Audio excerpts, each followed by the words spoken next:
This is SkyTour news for September 3rd to the 9th. I'm Amanda Curran. September 4th, 1964. NASA launches its first orbital geophysical observatory. NASA's Orbiting Geophysical Observatory program were 6 satellites launched by the United States that were in use from September 1964 to 1972, designed to study the Earth's magnetosphere and successfully studied the interaction between the Earth and the Sun.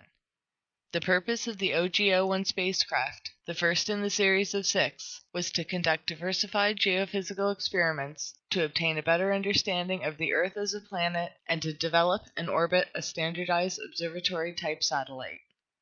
OGO-1 carried 20 experiments. 12 of these were particle studies and 2 were magnetic field studies. Other experiments were conducted on interplanetary dust, atmospheric mass, and radio astronomy, to name a few. 2 wideband transmitters, one feeding in an omnidirectional antenna and the other feeding into a directional antenna, were used to transmit data. A special-purpose telemetry system feeding into either antenna was also used to transmit wideband data in real time only. All data received from the omnidirectional antenna were noisy. During September 1964, acceptable data was received over 70% of the orbital path. By June 1969, data acquisition was limited to 10% of the orbital path. The spacecraft was placed into a standby status November 25, 1969, and all support was terminated November 1, 1971. September 8, 1967. Surveyor 5 is launched.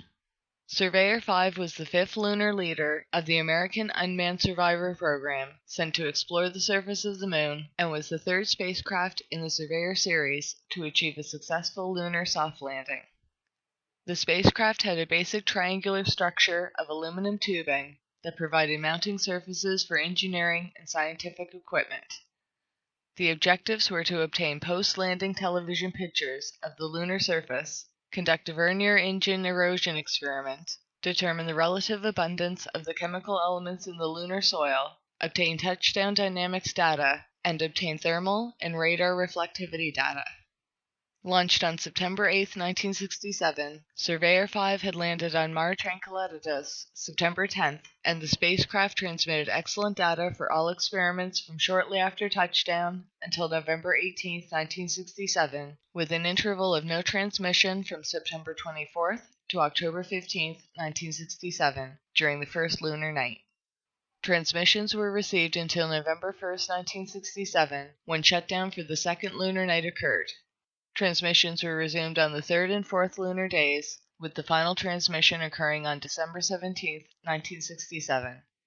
Pictures were transmitted during the 1st, 2nd, and 4th lunar days. A total of 19,049 images were transmitted to Earth.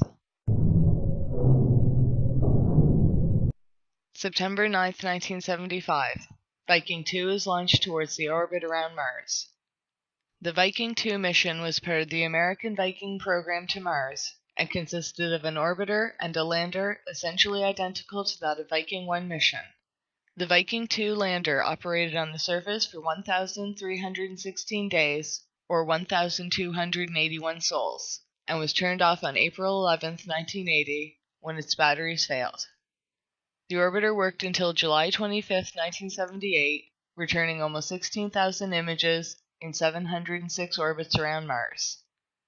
Launched towards orbit around Mars September 9, 1975, the Viking 2 orbiter began returning global images of Mars prior to the orbit insertion, and imaging of candidate sites was begun, and the landing site was selected based on these pictures and the images returned by the Viking 1 orbiter. The landing separated from the orbiter September 3, 1976, and landed at Utopia Planitia. Normal operations called for the structure connecting the orbiter and lander, or the bioshield, to be ejected after separation, but because of problems with the separation, the bioshield was left attached to the orbiter. The mission included landing site soil analysis, a biology experiment whose purpose it was to look for life, and caused a revolution in our ideas about water on Mars, suggesting that rain may have fallen in the southern hemisphere sometime in the past. The Viking 2 lander was powered by radioisotope generators and operated on the surface until April 11, 1980, when its batteries failed.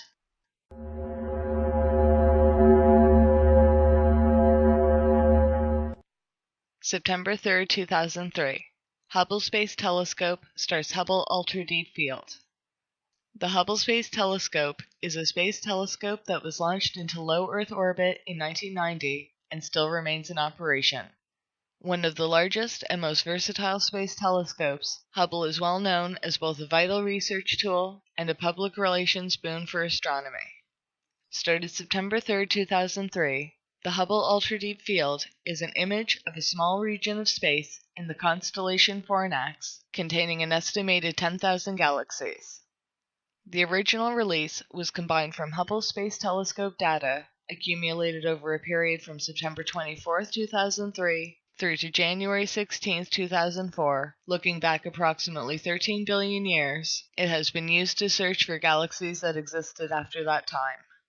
The observations were done in 2 sessions, from September 23 to October 28, 2003, and December 4, 2003 to January 15, 2004. A total exposure time is just under 1 million seconds, about 400 orbits, with a typical exposure time of 12,000 seconds. In total, 800 ACS exposures were taken over the course of 11.3 days, 2 every orbit. The Hubble Ultra Deep Field has revealed high rates of star formations during the very early stages of galaxy formations, within a billion years after the Big Bang. It has also enabled improved characterization of the distribution of galaxies, their numbers, sizes, and luminosities at different epochs, aiding investigation into the evolution of galaxies. September 8, 2016. NASA launches OSIRIS-REx. The origins, spectral interpretations, resource identification, security, Regolith Explorer, or OSIRIS-REx, is a NASA asteroid study and sample return mission launched on September 8, 2016. Its mission is to study asteroid 101955 Bennu and return a sample to Earth on September 24, 2023 for detailed analysis. The material returned is expected to enable scientists to learn more about the formation and evolution of the solar system, its initial stages of planet formation, and the source of organic compounds that led to the first formation of life on Earth. And if successful, OSIRIS-REx will be the first U.S. spacecraft to return samples from an asteroid. After traveling for approximately 2 years, the spacecraft is to rendezvous with the asteroid in December of 2018 and begin 505 days of surface mapping at a distance of approximately 3.1 miles. Results of that mapping will be used by the mission team to select the site from which to take the sample of the asteroid surface. Then a close approach, without landing, will be attempted to allow the extension of a robotic arm to gather the sample. An asteroid was chosen as the target of the study because the asteroid is a time capsule from the birth of our solar system, as organic molecules, such as amino acids, have previously been found in meteorite and comet samples, indicating that some ingredients necessary for life can be naturally synthesized in outer space. The acronym OSIRIS was chosen in reference to the ancient mythological Egyptian god Osiris, the underworld lord of the dead, and was named so as asteroid Bennu is a threatening Earth impactor with an estimated 1 in 1800 chance of hitting Earth in the year 2170.